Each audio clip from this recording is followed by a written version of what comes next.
सगळ्यात पहिला मुद्दा असा की उभाटानी आणि यांच्या वकिलांनी यांचा विश्वास ना इलेक्शन कमिशनवर आहे, ना यांचा विश्वास हा स्पीकरवर आहे आणि ना यांचा विश्वास याच्या अगोदरच्या कोर्टाच्या जजमेंटवर आहे. त्याच्यामुळे जेवढे निकाल यांच्या विरोधात गेलेले आहेत त्याच्यामुळे कोणच काम करत नाही. आणि आता इथे या कोर्टात बोलतायत की तुम्ही निकाल द्या, उद्या हा निकाल पण यांच्या विरोधात गेला की ते परत म्हणणार की यांच्यावर पण विश्वास नाही आमचा, आम्हाला दुसरा कुठचा तरी कोर्ट द्या. त्याच्यामुळे आजची पण आर्ग्युमेंट जी त्यांनी केली याच्यात त्यांनी शेवटी हे सांगितलं नाही की 2018ची कॉन्स्टिट्यूशन जी आहे घटना ती आम्ही इलेक्शन कमिशनला दिली की नाही, याबद्दल हे लोक बोलायला तयार नाहीत. दुसरा मुद्दा असा की ज्या स्पीकरला लोकशाही मार्गाने निवडून दिलेला आहे त्या स्पीकरच्या विरोधात ज्यावेळी हे बोलतायत त्यावेळी हा तो विचार करत नाहीत की सुभाष देसाईच्या खटल्यामध्ये त्या बेंचनी सांगितलं स्पीकरला की तुम्ही या बाबतीतला निर्णय घ्या आणि वेळ पडली तर इलेक्शन कमिशनला विचारा, आणि त्याप्रमाणे त्यांनी तो निर्णय घेतला. इलेक्शन कमिशनला पण हे म्हणतायत की तुम्हाला निर्णय घेण्याचा अधिकार नाही. आता पक्षामध्ये हुकुमशाही आहे हे पक्षातली लोक इलेक्शन कमिशनला सांगणार नाहीत तर कोणाला सांगणार?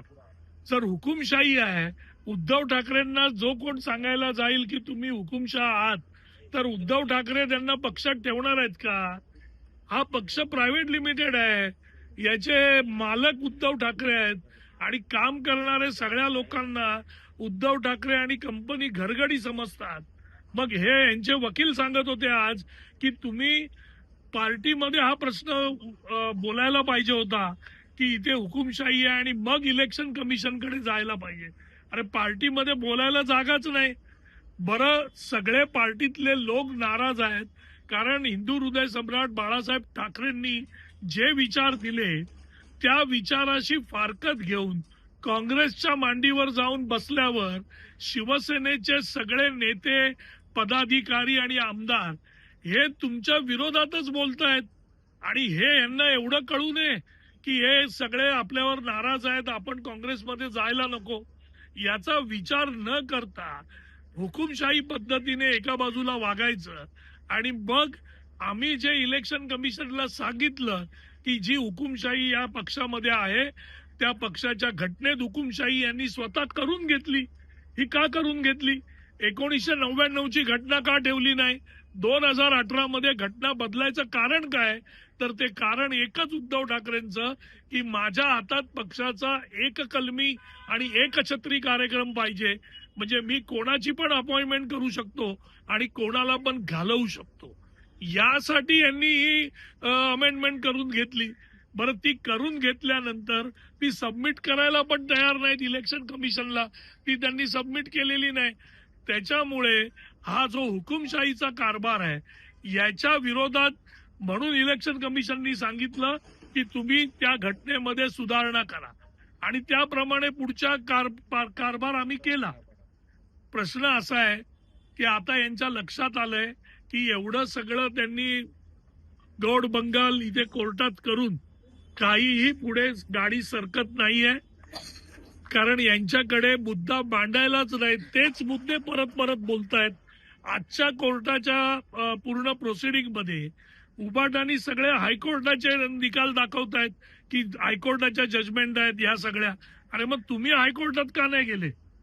मग तुम्ही डायरेक्ट सुप्रीम कोर्टात का आले? त्यांनी आणखीन एक मुद्दा असा मांडला की जो बऱ्याचदा भाजपच्या नेत्यांकडून मांडला जात होता 2019 नंतर. ते म्हणाले की तुम्ही मतांच्या टक्केवारीवर ठरवताय पक्ष कुणाचा आहे, पण जेव्हा तुम्ही युतीत लढता तेव्हा तर मतं मित्र पक्षाचीही तुम्हाला मिळतात.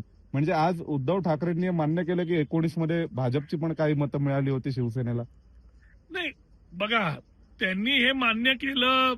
कोअलेशन मध्ये ज्यावेळी तुम्ही लढतो, कोअलेशन मध्ये लढताना मतांचा फरक हा तुम्ही त्याच्यातून तुम्ही काढूच शकत नाही. हा पहिला मुद्दा आहे. दुसरा मुद्दा की जी मतं आता जर आमचे 38-39 आमदार आहेत तर त्यांच्याकडे काय एक ऑर्गनायझेशनल नाहीये का? ते जिथून निवडून येतात तिकडचे ऑर्गनायझेशन त्यांच्या बरोबर आहे.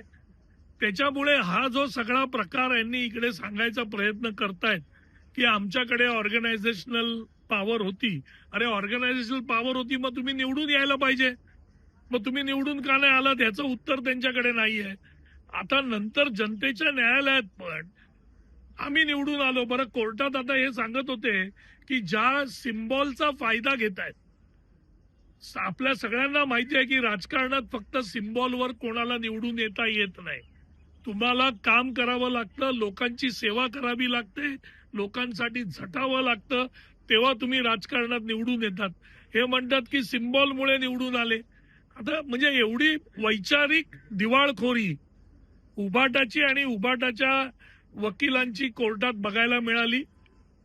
ते बघून जरा वाईट वाटलं की महाराष्ट्रातले आपले लोक अशा पद्धतीने वैचारिक दिवाळखोरी करतायत. पण शेवटी काय करणार.